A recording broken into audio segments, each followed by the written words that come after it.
Good afternoon. It's Wednesday, the 17th of August, 2016, just after 1 o'clock. Welcome to UK Column News. I'm your host, Brian Gerrish. With me in the studio, Mike Robinson. Well, apparently the weather is a bit iffy. That's the best we can report. That's from comments that have come into our chat box. And it appears cloudy some places, brighter others, and we're told there's a risk of some thunderstorms, particularly in the south of the country. Not too bad then. Derivatives. We're starting with derivatives, Brian. And it's a topic we've been discussing quite a lot over the years. The Bank for International Settlements has just taken notice. They have issued a report from the Committee on Payments and Market Infrastructure and the Board of the International Organization of Securities Commissions. And this is with regard to, well, it's a lead into the G20 conference, which is coming up soon. And they're really pretty concerned about the state of the derivatives market. They're saying that they need to ensure that central counterparties are safe and resilient, and that is an important priority for the G20. And these reports deliver on key goals set by the Chinese presidency. But the report itself said it's expected that clearinghouses with shortcomings will address them with the highest priority no later than December the 31st. They're saying now the media coverage of this has been quite serious in the implications. The Wall Street Journal said that clearinghouses still have shortcomings in their risk management and recovery processes, which could have market-wide ramifications in the case of default. Business Insider went further. They said that the comments in the report are slightly terrifying. They said that derivatives are just unexploded nuclear bombs nestling deep in the financial system. And so this is the point that we've been making. Now, of course, who is has the biggest exposure to derivatives? It is none other than Deutsche Bank. And they expressed yesterday warning of another potential Eurozone crisis, Deutsche Bank at frightening levels of weakness. So we're getting the message here. As I say, Deutsche Bank, the greatest exposure to derivatives. And to quote the Express, they say, you can almost cut the fear with a knife, even though, or perhaps because, no one outside of Germany's largest bank really knows what's happening at the Deutsche Bank, and not knowing spreads fear. And here everyone is afraid that the bank will be standing at the door in distress in 4 months before the general election in Germany next year and ask for a recapitalization by the government. A reflection in the media and now from the Bank for International Settlements of the real state of the financial system. Sorry to interject there, Mike, what a wonderful business that you can run a business into the ground, into technically receivership. And what do? You simply turn up at the government's door and say, we'd like another handout of public money to help us? Well, that's absolutely right. And of course, the banks have been operating technically bankrupt for a number of years now. The real hint that something is wrong came while I was away on my holiday there, because the Italian banks, there was a bit of a problem there, and the other banks, including Deutsche Bank, used their own money to bail out the Italian banks. Now, as I saw somebody suggesting that this was like the vampire giving their own blood to other vampires, and of course it doesn't work, does it? So what has Lord Rothschild got to say on this? Well, here he is. He says the 6 months under review. He's just his company has just produced a new report. 6 months under review have seen the central bankers continuing what is surely the greatest experiment in monetary policy in the history of the world. And if I may, Mike, firstly, they talk about derivatives from what you've said, as though derivatives are something new. We've suddenly discovered that they're poisonous, but operating for years and years and years. And the other thing, which I'll just drift in because we're going to mention it later in the news, is that, of course, Deutsche Bank was the big funder of political charity Common Purpose and was fated by the charity as an upstanding role model, particularly for young people. So interesting to see that it's Deutsche Bank that's in deep trouble. I think they're all in deep trouble. It's just in the deepest. But Rothschild this was a report from Rothschild's Investment Trust.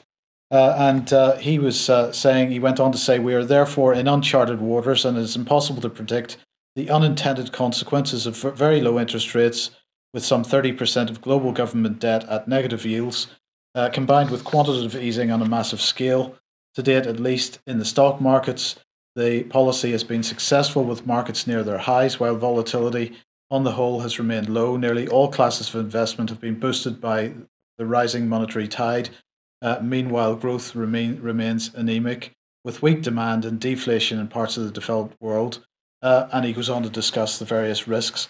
At the end of the day, any suggestion that this is unintended consequences, I believe, is nonsense. Rothschild, in particular, knows exactly what's going on in the financial system. They know what's needed to fix it, and that is to break up the banks, to separate the banks, Glass-Steagall style. They know what's needed. They're fighting against it tooth and nail. So this is not about unintended consequences. And just finally on this, I would just say, if anybody in the media, when this crash comes, as it is going to, if anybody in the media suggests for 1 second that they weren't warned about it, well, Rothschild himself is warning about it today. So they can't pull that one off this time. But I'm sure they will. They'll try. Another great financier, George Soros. We mentioned this on Monday that there has been a leak published by DC Leaks of the Open Society, thousands of documents from the Open Society Foundation. Now, of course, many people have been suggesting for a long time that George Soros has been at the center of world events and manipulating world events through the Open Society Foundation. So let's just have a look at, because a couple of days have gone past. And of course, some more information is coming out as people start to read these documents. And this is an Australian news outlet saying one email chain shows that Soros in 2011 personally wrote to the then Secretary of State Hillary Clinton, urging intervention in Albania's political unrest. Within days, an envoy he recommended was dispatched to the region. They go on to say that other documents reportedly detail funding from various grassroots organizations that were loosely linked to the 2014 unrest in Ferguson, Missouri. Now, of course, anybody in the alternative media that was suggesting that Soros was involved in the Ferguson unrest was immediately called a conspiracy theorist.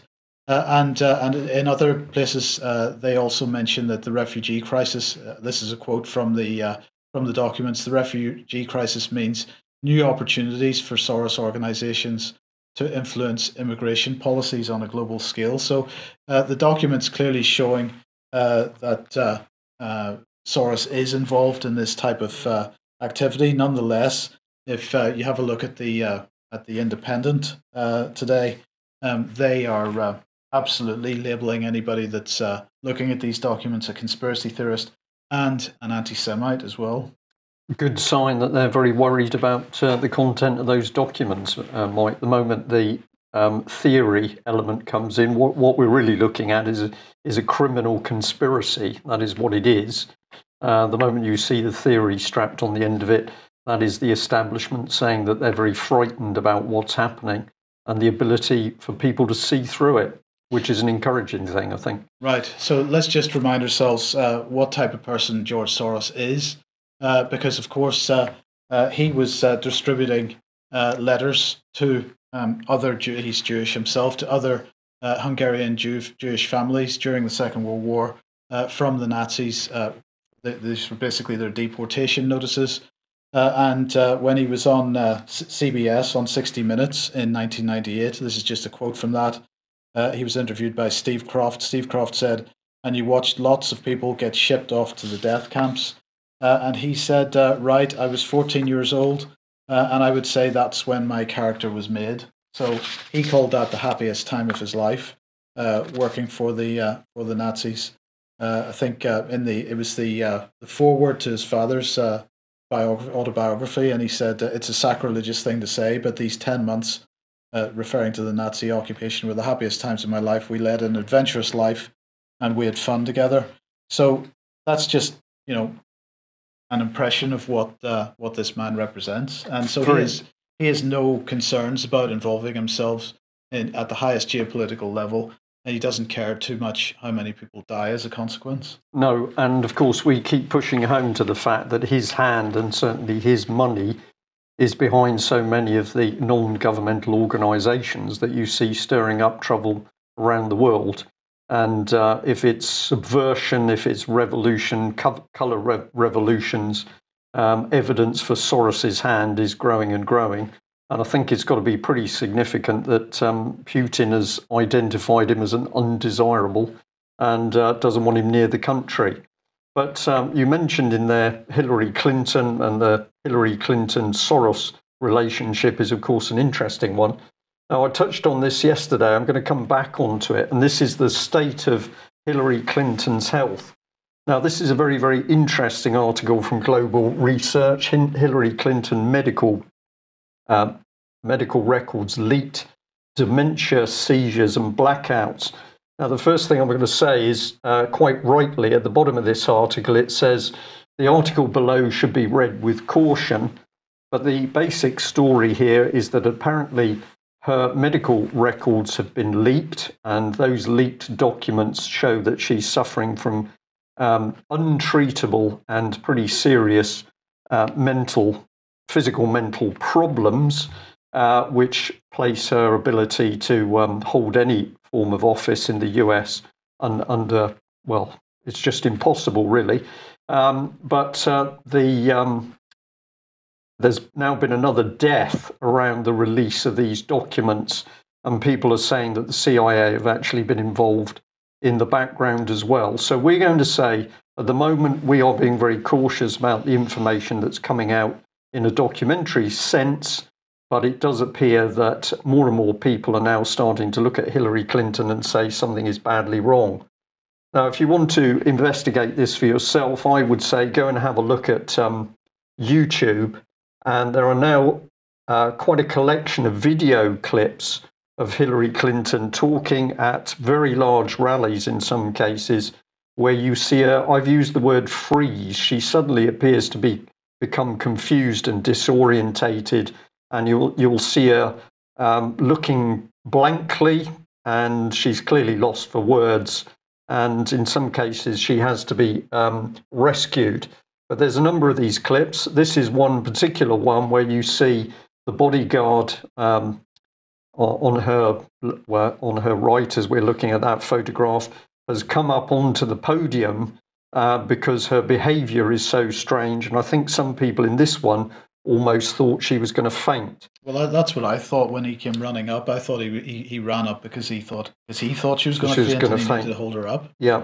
Now, this one, blurred picture, but it's blurred because this is Hillary Clinton while she was being interviewed. There's a little cluster of journalists around her, and suddenly she jolts her head right back, and then she's shaking her head in an extremely strange way, to such an extent that one of the lady journalists that she's speaking to recoils with a look of horror on her face.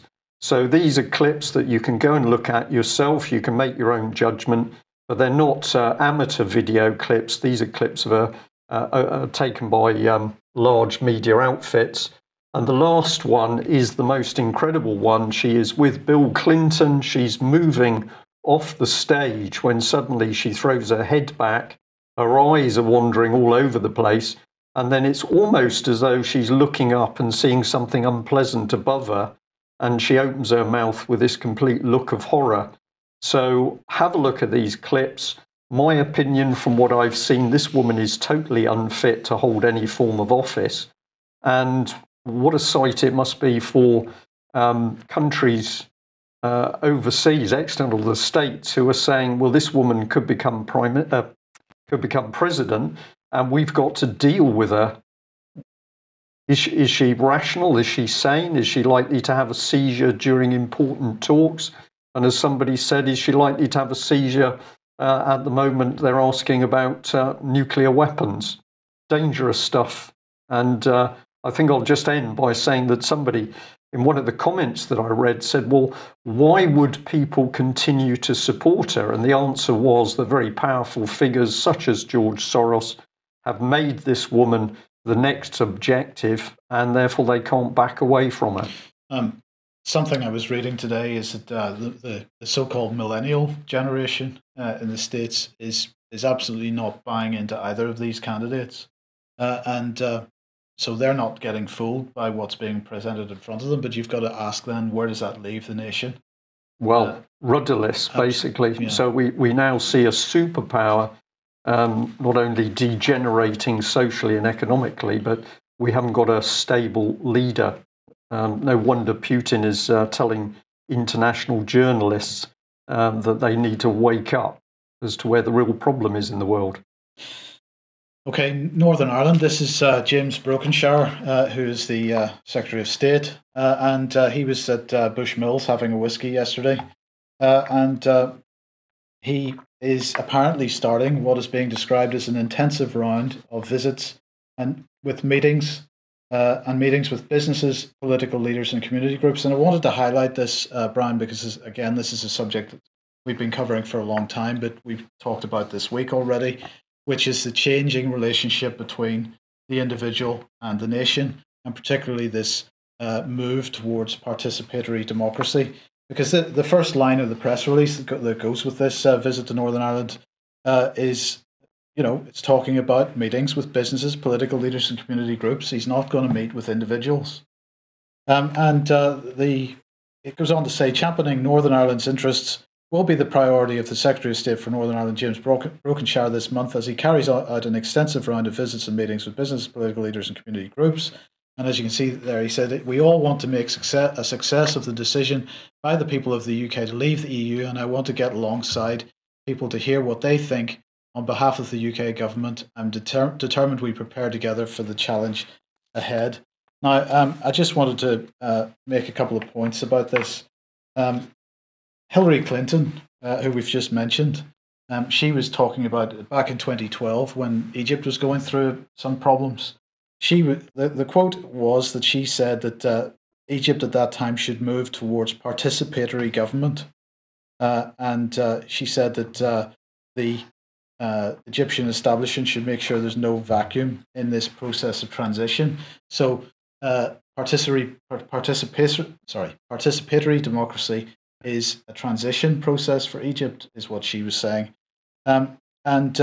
This, of course, is the form of governance which is preferred by the globalists, by the corporations, by the United Nations and the EU and organizations like this. And I just wanted to quote here from the UN Eminent Persons panel. They said, traditional democracy aggregates citizens by communities of neighbourhood, their electoral districts, but in participatory democracy, citizens aggregate in communities of interest. And thanks to modern information and communication technologies, these communities of interest can be global as well as local. And so what we're talking about here is the NGOs. We're back into Soros again. So what we're seeing is George Soros not only spending money on NGOs right around the world, but those NGOs then having direct lines of communication into government. And just again from 2012, because it was just the quote I had to hand, I want to highlight something from Hansard. It was David Miliband in the House of Commons, and he was talking about, he said that only in Britain do we have a major party opposed to the contents of a treaty. I can't remember which treaty it was. The National Society for the Prevention of Cruelty to Children has pledged its support for the provisions of the treaty. And he went on to say, NSPCC pledges support, as have One World Action and Oxfam. And he's going to continue along a course of action based on what they say and not based on what constituents say or what MPs say. It's about what the people that are entitled to participate say. Well, and that is a complete change in the relationship between us as individuals and the nation. Yes, and it's being driven in very quickly. If we want to give a simple example, in this country, every time the matter of child abuse comes up, who is quoted? Well, NSPCC, Barnardo's and other charities are quoted as if they have a place in the political decision-making policy. So that's a very easy one to give. And then, of course, those charities are locked in alongside the police. There's another question to be asked there. Yeah. But if we wanted an overseas example of what's going on, well, thank you very much to the viewer who sent us this through. And they'd found a document talking about super diversity in New Zealand. This is all about developing what is called cultural capability. The interesting thing about this is that it revealed common purpose working in the shadows to destabilise New Zealand. And what I mean by that is that they are deliberately attacking the present relationship of society, constitution, how people deal with each other, but done from the background. Auckland's to be used as a laboratory. Now, this is a very, very interesting statement, which we'll have a look at. And this one, Mike, you'll instantly pick up on. It says that global cities are to become more powerful. So here we see nation states being broken down, the power to be concentrated in global city states. And anybody who's outside one of those presumably is a bit of a nuisance and will be eradicated. Julia Middleton in the heart of it. She's gone very quiet in UK because, of course, people can see her here, but she's been travelling the world and she wants to change the world very quickly. So there's speed coming in here, Mike, and I think this is because they know they're being watched. Newspeak, and we'll come on to that. And what we're really seeing is this cultural diversity being used as a weapon. So we can't have people in their normal cultural groups. We've got to have global diversity. That just means one big blob. And then we're going to be controlled through these city states. Well, I'm going to encourage people to find this document themselves, but we'll just show you a bit of it. This is the chairperson of the Super Diversity Network. It's a lady called Mai Chen. But here's the real star of the show. It's Julia Middleton with one of her finer photographs, I think. And usual background, of course, because it doesn't say anything really about her. She went to a school in France and finishing school in Switzerland, I think. Lived in America for a while. Then she's involved with Demos. And now she is travelling the world to tell all of us that the world is going to change into her model. So what's she got to say? Well, she says the core is the stuff that if somebody stopped doing, they would no longer be them. There are all kinds of things on that list, everything from values to beliefs, right down to behaviours which, if I stopped doing, I would no longer be me. And there are things in which I'm flexible, my flex. And this oversimplistic model produces for me lots of clarity about people who cannot cross cultures.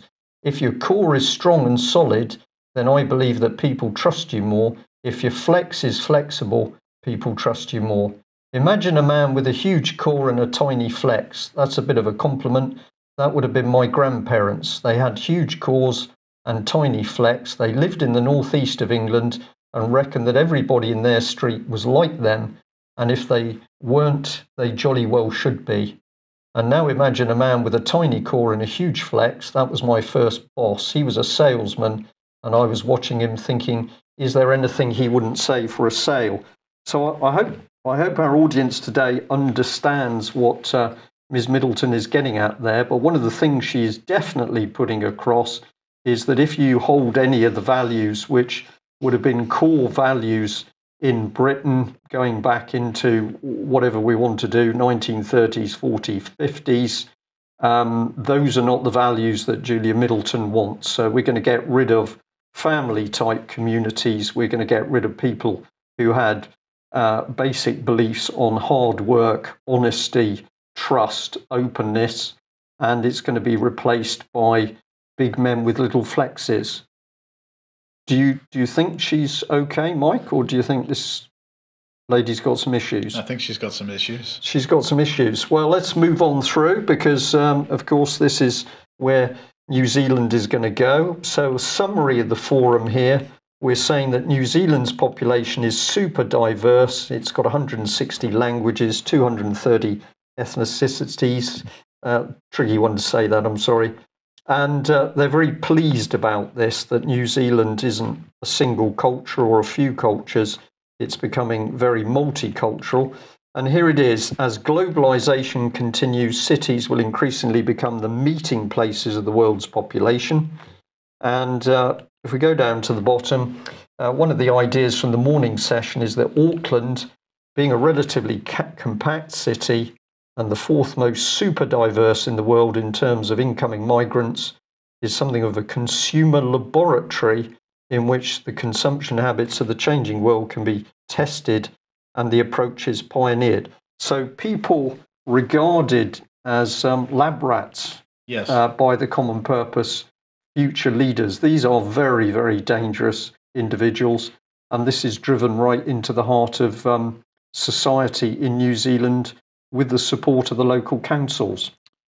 If anybody hasn't seen it yet, get onto the UK Column website and look at the article. Just a few quotes I put together from or pulled out of some books by Bertrand Russell, and you'll get an idea of where this is coming from.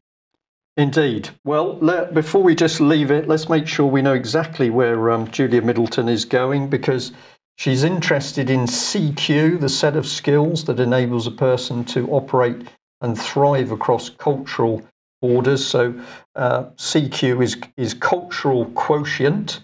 And she says you've got to have this together with intelligence quotient and emotional quotient. And if you've got those three, then you can operate as a future leader across borders in the globalized world that she's helping to create. And of course, where did the money come from to create common purpose? Well, we know it came from a selection of banks, including Deutsche Bank, but Julia Middleton has always been very reluctant to tell the public exactly who funded the creation of organisation. And we'll remind people, of course, that it was common purpose that was heavily involved with the Tory government, with Francis Maude. So we had the Cabinet Office falsifying documents to cover up common purpose insider dealings. We had Sir David Bell, the chairman then of Common Purpose, was present in meetings at which his charity was going to get nice little deals. No conflict of interest declared, of course. And then we had emails between Julia and the Cabinet Office, which he signed Love Julia.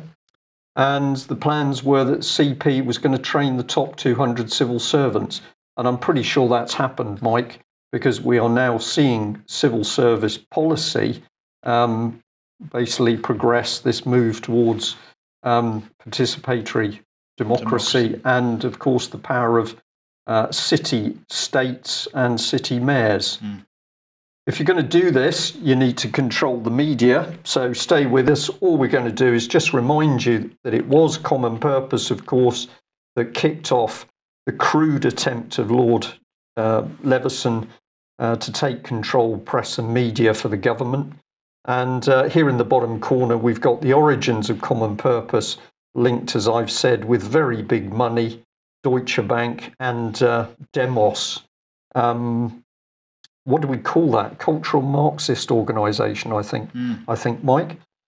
So that led through to Common Purpose and the Media Standards Trust and ultimately Lord Leveson. But we can also say what's happened since Leveson, because all the work of those Common Purpose teams have now unleashed this very complex situation where many people in the mainstream media are frightened to do any investigative journalism because they might be regulated, and that regulation will, of course, have come from Common Purpose. It's interesting that you mentioned Leveson because, of course, one of the things which started that whole process was the alleged hacking of a voicemail on Millie Downer's phone.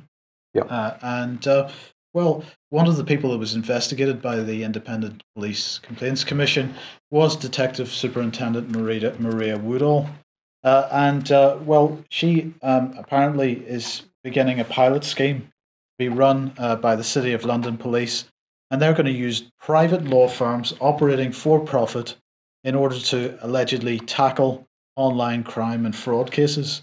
So what the quote here that I've got, she says, in certain complex cases, it's not always possible for law enforcement to bring a case to a level where it would be possible to restrain assets under the Proceeds of Crime Act with a lower standard of proof required than the civil recovery of assets. Officers hope that it will make the process much faster and it will mean assets are more likely to be seized before criminals have a chance to move or dissipate them. So the key point is here, she is aiming for a lower burden of proof. There'll be no proper police investigation if City of London police decide that you're a target and they decide that you're a criminal, in inverted commas.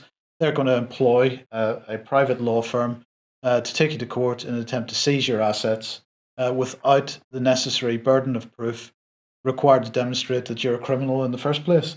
That is incompatible with the Proceeds of Crime Act. It's incompatible with the law. But it's totally compatible if we've got a criminal outfit running the country and certainly running the City of London. Absolutely. So frightening stuff, particularly seen against the background of this one here. This is a report from the Birmingham Mail, and it says that dozens of West Midlands police officers have been avoiding disciplinary action by retiring.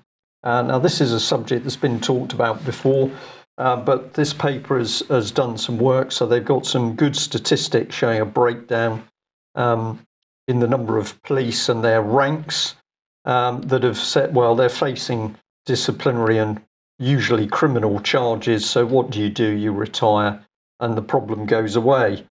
Well, let's bring in the sad death of Dalian Atkinson that you mentioned, Mike, as a result of him being tasered by the police. The BBC reporting an eyewitness here. And what does this lady say? Paula Quinn, who lives in a first floor flat near the Atkinson property in Trent, said they were shouting and kicking so much, all I could hear were the boots hitting him. And they is the police. They is the police, yeah. And then the officer who released the taser stepped back while the other officer still continued to kick. And then I could hear him shout at the other officer that was still kicking, back off, back off, back off. So we've now got something very interesting here. We've got a man who was tasered, fell to the floor. We understand now he was undergoing dialysis treatment. So there's some indications he got some mental health problems. He's tasered, he falls to the floor.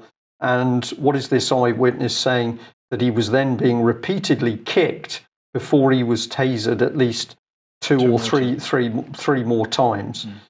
So this is Britain's police forces out of control. And if you accept that that is true, then we have to say, how has this situation arisen? It can only have come through the selection, the recruitment of the wrong type of police, followed by the wrong type of training. And of course, one of the factors that's come into police training over relatively recent years is the use of NLP, neuro-linguistic programming, if anybody's unaware of what that is. So let's have a look at our Prime Minister and, of course, former Home Secretary responsible for all this, speaking at the time of some changes to the law, which meant that the police couldn't simply bail out. So this was January 2015. She said the ability of officers to avoid potential dismissal by resigning or retiring is an unacceptable situation. Direct damage has been done to public confidence by cases in which officers escape justice by resigning or retiring when they might have been dismissed. And we just like to say, well, let's remember that this is the same Ms. May who has absolutely failed to give any support to a Met policeman who stayed in his job and took huge personal risks in order to blow the whistle on the cover-up of vicious child abuse in London. These people are becoming just disgusting, Mike. I lost for words, but the hypocrisy is appalling.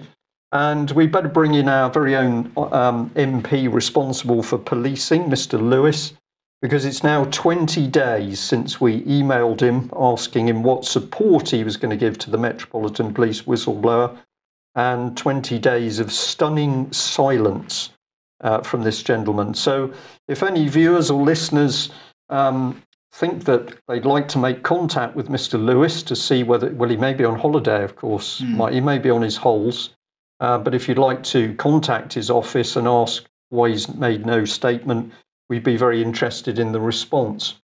And if you've been wondering why it's been so difficult for Prime Minister May to get a child abuse inquiry going, well, then here's part of the answer. An excellent article in the Register, encourage you to read it, but apparently it's because they've had trouble setting up an IT system, Mike. As you can imagine, to investigate child abuse, you need to have an IT system. So they've spent £275,000 with a company called Northgate Public Services. They said they were going to pull out, and then I think they said, please don't. But it says that this is the inquiry, are currently in discussion with another potential supplier about providing a system. So apparently it's so difficult to investigate child abuse, and it's so difficult to get a little database set up, Mike. How long has this inquiry been running now? I think it's 2 years, effectively. Close to 2 years. It's 2 years, and all the time that they were faffing about trying to find a chairperson, they couldn't have been in the meantime organising an IT system. It was too difficult for them. And presumably, as somebody has said, this is why the Home Office was unable to access the audio file of the policeman talking about the cover-up. And then when we provided an audio file direct to the Home Office, apparently they still couldn't open it. This is amazing for a government that's talking about IT in government. Because MP3 is a practically unknown audio standard, and nobody can read that at all. Well, apparently not the Home Office. I think I'm right in saying the Home Office employs 15,000 people, or close to. So a little bit sad, or else this is a scam to make sure there is no child abuse inquiry. If you're interested in the company they used, this is from their website, of course. So it's Northgate Public Services, where they boast of boosting government. No, rebooting. Oh, rebooting. Yes, they're going to reboot government. As in kick into touch. No, they're going to reboot government. So they're going to restart the interface with government. And if you think that's interesting, well, they're truly innovative. They're making a real difference to people's lives. But I noticed that they're doing it by drawing that by hand. Shouldn't they have a computer producing that image, Mike? Maybe this is why they can't provide one to the inquiry. There we are. Well, rest assured, everything's okay. The British government fully involved in criminal activity and so desperate to cover up the child abuse. We've had a little IT problem. Right. Russia, war, stuff like this. This is Stimson, the think tank, and they issued a report a couple of days ago calling for the US to get their tactical nuclear weapons out of Europe and really sort of take a step back from modernizing the B-61. So, you know, they're saying we recommend that the US forgo the procurement of B-61s intended for delivery by fighter aircraft and remove the weapons from Europe immediately. This would save approximately $3.7 billion from the budget and just over $6 billion during the lifetime of the program, resources that could be used more productively to strengthen conventional forces. And they say during the failed coup attempt in Turkey in July, part of the base was cut off. They're talking about the Incirlik air base in Turkey. Part of the base was cut off, and the Turkish government prohibited US aircraft from flying in or out. Eventually, the base commander was arrested and implicated in the coup planning. And they said whether the US could have maintained control of the weapons in the event of a protracted civil conflict in Turkey is an unanswerable question. So they're absolutely calling for these weapons to be removed from Europe and particularly from Turkey. Any thoughts? Well, just fascinating because I know what's coming up next, and when you see the two together, there's some. Somebody in the chat box has said that watching life at the moment in these areas is like watching a film, Die Hard or something. Yeah. And I think this is part of the problem with the American administration. One is we've got a lady who appears to be seriously ill being put forward as the next president, and we've got senior American military people thinking that they're part of Top Gun. And I think what you're now going to talk about says that something is changing very quickly. Right. So now Russia has not had a permanent base in the Mediterranean for a long time. And this is a report in the Duran, great website. Do have a look at it. And they're saying that they have the Russians have submitted a document to the Duma for ratification. and that's going to make the airbase at Latakia permanent. And what that means is that, well, mainly for Syria, because that's where it is, not only guarantees Russia support to the present Syrian government, but also provides Syria with a measure of protection it has never had before from Israeli air incursions, which are apparently a lot less frequent now than they were in September 2015 when Russian planes first began arriving in Syria. I can't imagine why. And this report in the Durand goes on to say that since the Second World War, the Mediterranean has largely been viewed as an American lake. And he writes that the Russian base does not have the potential to change drastically political and military perceptions in its eastern half. There's now the prospect of Russian fighters flying over the eastern Mediterranean on regular patrols, monitoring US warships and aircraft in the area, and making Russia's presence felt in an area which has never been felt before. By establishing a permanent base there, Russia has just raised the stakes, a fact that undoubtedly explains the intensity in the Syrian conflict. So, what's your view of that? And well, I think this is a powerful move, Mike. There's no doubt about it that the Russians are now saying, well, you've pushed us to the wall, and we're not going to be bullied into the corner anymore. So they're now starting to flex their muscles, and the assets that they've got, particularly if they can produce air cover over the eastern part of the Mediterranean, is going to make a huge difference. Because, as it said, Mediterranean used to be regarded as a bit of a NATO lake, do what you like, and particularly with Israel at the eastern end. Now, all of a sudden, Israel is going to be, what's the word? She's going to have to pay attention to that Russian presence. Yes. I'm going to talk about China for a couple of minutes, and I really sort of just want to highlight China's strategic approach at the moment. Now, of course, the news yesterday was that China has launched this so-called quantum satellite, which is allegedly going to enable hack-proof communications if it works. What this article in Engadget is saying is if someone tries to intercept some of the quantum transmissions when it's being transmitted by touching it, they make it burst, the quantum particles. Scientists from the US, now this is the key point, scientists from the US, Japan, Canada, and various parts of Europe have been pushing for the development of their own quantum communication system. Unfortunately, their countries' governments haven't been as willing to invest in the development of the technology. And frankly, our governments aren't willing to invest in anything much at the moment. China, within the scope of the current global financial collapse, is just pushing ahead with real development in many, many ways. And you've got to ask the question, Brian, where is the West going to be in 20 years' time? Because we're absolutely losing. Well, this is stuff, Mike, which I don't think you can ever afford to get behind in the race, because if you get behind in the race, once you're behind, you're never going to move up front again.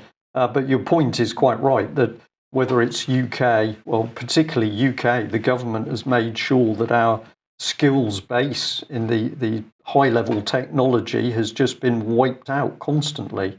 UK's space industry was wiped out deliberately. We've seen it with aerospace stuff for some years. So the British government doesn't want a skills base. Now the Chinese are stepping in and saying, well, thanks very much, we're capable of doing it ourselves. The US, I think America is just in a mess at the moment. Obama has driven the US into a mess. Clinton gets in with mental health issues. I don't know. Where is America going to go? It's not going to improve. Not going to improve, yeah. But here's more. So this is from a couple of days ago, and this is a determination by the Chinese government to increase scientific literacy in the community, within the population. Now, in Britain, there's very little English language literacy, never mind scientific literacy, and that's why the scientific community has so much difficulty communicating with the average British inhabitant. And this article here from the Chinese press saying, according to a Science and Technology Progress Plan published by the State Council on Monday, China expects its knowledge-intensive services to contribute to 20% of GDP by 2020. So they're going to educate their population, and they're expecting 20% of GDP as a result of that. And they say, aside from scientific knowledge, such as the Big Bang or evolution theories, scientific understanding also requires citizens to have the relevant thinking ability. So they're going to try to encourage them to be able to think. For example, when an earthquake or an emergency happens, people need to have the basic ability to save themselves and others. And finally, I just want to highlight this because this is the new Chinese rail system. 2,470 bullet trains, either already produced or in production at the moment. 12,000 miles rather, 19,000 kilometers of fast railways. Now, of course, China, a huge country, but nonetheless, if you contrast that with the two articles on the right there from the Yorkshire Post and the Camden New Journal, where we are not only not building bullet trains, but we cannot get any kind of high-speed rail in this country at all. We refuse to invest in it properly. We're making it unpopular by trying to drive it through people's homes. The Chinese just moving ahead with infrastructure left, right, and center, and development of their people, and we're just allowing our people.